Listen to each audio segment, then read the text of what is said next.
Qaalii dargaggoo Islaama bakka kaatee Qur'aana barsiisuuf dhaaltuu lamoota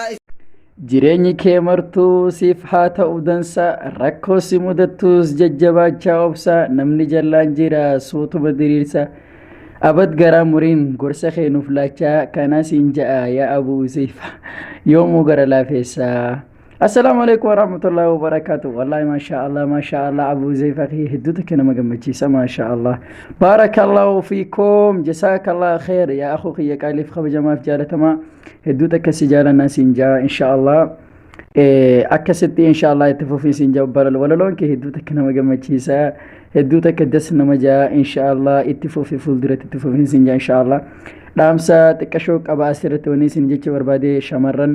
akkasuma warreen lakkoofsa keessan ergitan lakkoofsa biyya keessa jirtan san irratti akkasuma naan ergina ani maaliif jennaan koodii waliin naaf ergaa yoo Dubaay jiraates yoo Kuwait bakka jirtan hundarraa jechuudha koodii guutuudha waliin na ergaa amma namni keessan gari na ergitan isin galchuu danda'u jechuudha so akkam gootanii raqama irriftanii itti kan koodii irraan biftaniituma aadiinatti ergitan no koodii waliin natti ergaanii koodii isaa wajjin jechuudha irraan isin galchuu danda'a kanaan isin jechuu barbaada dhiirtinis nama shammoojaa bichaa jira dubarri garuu nama 30 ga'ee jira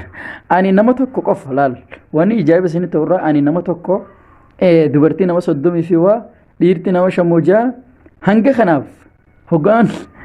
isin ajaa'ibu isin akkamiif qabdanii barachuu dadhabdan anuu ifin dadhabne inshallah barakallahu fikum baradhaan isin inja barumsi maaliif wanni isin beeku qabdan ilmu namaa kan fedhe fu barumsi barbaachisaadha jechuudha afaan fedhe baruun barbaachisaadha barnoota fedhe baruun barbaachisaa ansilaa barnoota addunyaa kanarra jiru hundarraa baradhe wallahi hedduuta kan jaaladha maaliif jennaan sin qocca'u sin hir'isu jechuudha siif dabalama malee kanaan isin jechuu barbaada inshallah barakallahu fiikum follow godhaa like godhaa inshallah komentii keessa yaada babbareedaan of barreessaan isin jaa inshallah Abuu Zayfaa itti fufiin sin jaa inshallah walaloon kee hedduuta kan gammachiisa inshallah barakallahu fiikum والسلام عليكم ورحمة الله وبركاته.